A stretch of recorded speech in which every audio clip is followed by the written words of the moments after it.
यह एक दुख भरी कहानी है दो राजाओं की जो दोस्त थे, पर उनकी दोस्ती अंत में दुश्मनी और विनाश में बदल गई। दो राजाओं की कहानी। बहुत समय पहले दो पड़ोसी राज्यों के राजा थे, राजा धर्मराज और राजा वीरेंद्र। दोनों बचपन से गहरे दोस्त थे और अपने राज्यों की प्रजा के हित में काम करते थे। उनकी दोस्ती इतनी प्रगाढ़ थी कि वे एक दूसरे के राज्य के मामलों में भी सलाह मशविरा किया करते थे।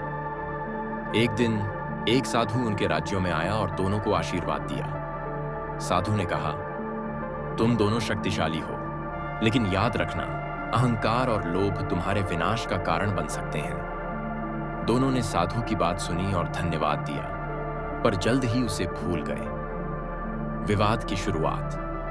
कुछ समय बाद दोनों राज्यों के बीच सीमा को लेकर विवाद हुआ।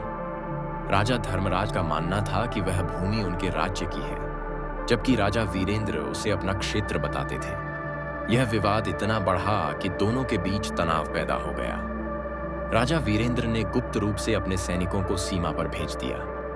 जब राजा धर्मराज को यह पता चला तो उन्होंने इसे विश्वासघात समझा। धीरे धीरे उनकी दोस्ती दुश्मनी में बदल गई। युद्ध और विनाश। दोनों ने अपनी सेनाओं को तैयार किया और एक दूसरे के खिलाफ युद्ध छेड़ दिया। महीनों तक युद्ध चला।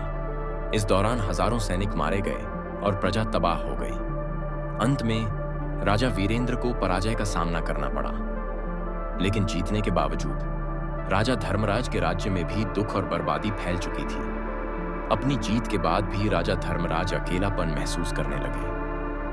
उन्होंने अपने मित्र को खो दिया था और उनकी प्रजा उनसे नाराज थी। पछतावा और अंत। युद्ध के कुछ वर्षों बाद राजा धर्मराज अपने जीवन के अंतिम समय में साधु की भविष्यवाणी को याद करते हुए बहुत पछताए। उन्होंने समझा कि यदि उन्होंने अहंकार और लोभ को अपने ऊपर हावी न होने दिया होता तो आज वे और उनका मित्र वीरेंद्र साथ होते। यह कहानी सिखाती है कि दोस्ती को बनाए रखने के लिए अहंकार और लोभ से बचना चाहिए, वरना इसका परिणाम विनाशकारी हो सकता है।